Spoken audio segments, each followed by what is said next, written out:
हम पढ़ने जा रहे हैं पियाजे's थ्योरी ऑन मोरल जजमेंट।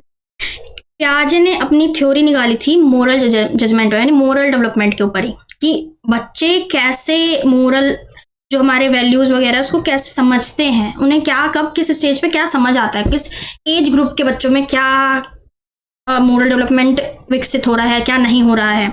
ये सब उनको जानना बहुत मतलब उनको इंटरेस्ट था इन्हीं चीज़ों में कि बच्चे कैसे ग्रो करते हैं, उनका डेवलपमेंट कैसे। तो पियाजे की हमने डेवलपमेंटल थ्योरी भी पढ़ रखी है कि पियाजे ने भी डेवलपमेंट थ्योरी दी, ठीक है, आगे पढ़ेंगे हम, ठीक है। तो सबसे पहले तो ये है कि पियाजे को बहुत इंटरेस्ट था बच्चों को जानने में कि बच्चे कब कैसे डेवलप करते हैं अलग अलग चीज़ों में। तो उन्होंने सबसे पहले तो मोरल डेवलपमेंट किया था। सबसे पहला जो मोरल डेवलपमेंट की थ्योरी थी पियाजे ने दिया था। उनसे इंस्पायर होकर हमने आगे और भी हमारे एजुकेशनिस्ट थे, ठीक है, उन्होंने भी फिर ऐसे ही और डेवलपमेंट की थ्योरी निकाली, जो कि आपको पता है ना, लॉरेंस कोलबर्ग की फेमस है थ्योरी ऑफ मोरल डेवलपमेंट।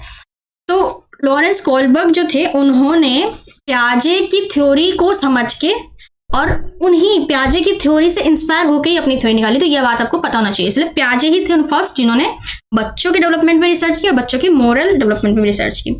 तो इन्होंने बहुत सारे इंटरव्यूज वगैरह लिए बच्चों के ग्रुप में बैठा के, उन्हें स्टोरीज सुनाई, उन्हें सिचुएशंस बताया कि ऐसा सिचुएशन में ये हुआ, ये तो मोरली क्या कहते हो तुम। अलग अलग एज ग्रुप के अलग अलग बच्चों के रिस्पॉन्स उन्होंने नोट डाउन किए। तो ये सब करने के बाद उन्होंने जैसे कुछ गेम्स वगैरह, क्वेश्चनिंग गेम्स वगैरह सब करवा के उन्होंने ये हमारी थ्योरी प्रपोज की कि पियाजे के अकॉर्डिंग 2 स्टेज हो रही है मोरल डेवलपमेंट, ठीक है। तो देखते हैं हम मोरल डेवलपमेंट की 2 स्टेजेस पियाजे के अकॉर्डिंग। पहला स्टेज पियाजे ने बताया स्टेज 1 हेटेरोनोमस मोरालिटी, जिसे एक्सटर्नली इम्पोज मोरालिटी उन्होंने बताया कि ये जो मोरालिटी है ना, ये लाइक बड़े दे रहे हैं बच्चों को, मतलब वो थोप रहे हैं एक तरह से कि ये करना सही है, ये करना गलत है, ये करोगे तो तुम्हें पनिशमेंट मिलेगी, ये करोगे तो तुम्हें रिवॉर्ड मिलेगा, ये बताया, ठीक है। इसमें मेनली क्या बच्चे 4 साल से 8 साल की एज ग्रुप के आसपास के बच्चे थे, ठीक है। उन्होंने कुछ ऐसे कहानियां वगैरह सुनाई और ये सब करके उन्होंने निकाला कि इसमें क्या होता है, rules are fixed and created by authority figures. जो हमें बड़े हैं उनके रूल्स हैं, वही तुम्हें मानने हैं और यही करने हैं। इस स्टेज के बच्चे ही मानते हैं कि हाँ बड़ों ने रूल बता दिया, वही करना पड़ेगा, ठीक है, नहीं तो तुम्हें कॉन्सिक्वेंसेस भुगतने पड़ेंगे, ठीक है।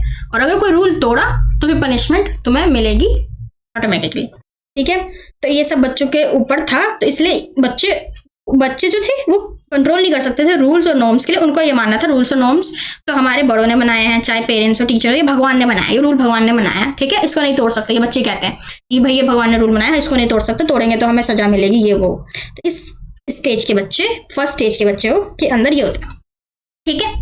और कई तो ये हम बड़ों में भी देखते हैं ना, स्टेज 1 कई बड़ों में भी आ जाती है कि भाई ये रूल तो नहीं हो सकता, ये तो भाई भगवान ने बनाया, ये रूल नहीं हो सकता, या ये बहुत बड़े अथॉरिटी, ये सब चीजें नहीं हो सकती। तो ये सब होता है, ठीक है। मेनली एज ग्रुप उन्होंने यही बताया, ठीक है।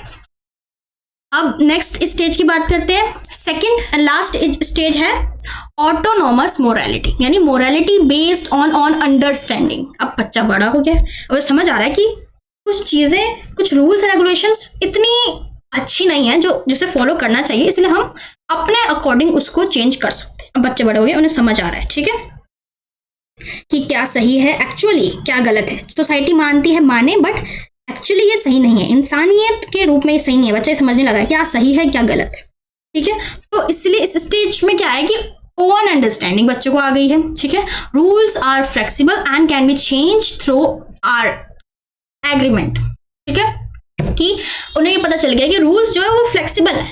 ये नहीं है कि किसी ने लिख दिया तो अब चेंज नहीं होगा, चेंज होगा तो भाई पूरी दुनिया ही तबाह हो जाएगी, ऐसा कुछ नहीं है। अब उन्हें समझ आने लगा है कुछ रूल्स अच्छे नहीं है तो उसे चेंज कर देने चाहिए। जैसे पहले रूल था ना, जैसे वुमेन एजुकेशन में भी बहुत कि उन्हें क्या ही करना, एजुकेशन लगे ये वो, पर बच्चे बड़े हुए, उन्हें पता चला ये रूल अच्छा नहीं है, मोरली उन्हें पता चला ये सही में अच्छा नहीं है, तो फिर उन्हें पता चला कि अब इसको चेंज करने का टाइम आ गया है। उसी तरह focus is on intentions rather than just outcomes. अब बच्चों को पता चल गया है कि इंटेंशन पे मेन फोकस होना चाहिए, आउटकम पे नहीं। अगर किसी ने चोरी की है, ठीक है, हमें ये नहीं देखना चाहिए उसका आउटकम क्या है, उसने चोरी की है, हमें ये देखना चाहिए उसका इंटेंशन क्या था। उसने चोरी इसलिए की क्योंकि उसको अपने घर परिवार को संभालना था, उसके बच्चे 4 दिन से भूखे थे, उसको खाना खिलाना था, इसलिए उसने खाने की चोरी की। अब बच्चों को समझ में आ रहा है। तो इस स्टेज के बच्चे ऑटोनोमस मोरालिटी में आते हैं, तो जिनके ये सारे फीचर्स होते हैं, ठीक है। Values like fairness and justice are emphasised, ठीक है। अब हमने ये पढ़ लिया कि ऑटोनोमस मोरालिटी क्या होती है, हेटेरोनोमस मोरालिटी।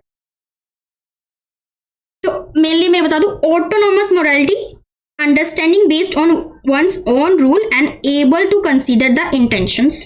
इसमें बच्चों को पता चलता है, उनके अपने रूल्स भी हो जाते हैं कि भाई तुम्हें जो मानना मानो, मेरा ये रूल है, ठीक है। और उनके अपनी अंडरस्टैंडिंग डेवलप हो जाती है और उन्हें इंटेंशन देखने लग जाता है कि अच्छा किसी ने कुछ बुरा किया तो क्यों किया, ठीक है। मोरली वो गलत है, उसने बुरा किया, पर इंटेंशन भी देखना होता है, ठीक है। और हमारा जो हेटेरोनोमस है, heteronomous morality understanding based on imposed rules where the child's judgement is based on the consequence of action. तुम ये करो, ये रूल दे दी तुमको, तुम्हें इसका पालन करना ही करना पड़ेगा, नहीं तो तुम्हें पनिशमेंट वगैरह मिलेगी, उसके कॉन्सिक्वेंसेस तुम्हें भुगतने पड़ेंगे, ठीक है। अब हम यहाँ बात कर, तो यहाँ हमारा खत्म होता है Piaget's theory on moral judgments, ठीक है, इनका नाम है, ठीक है।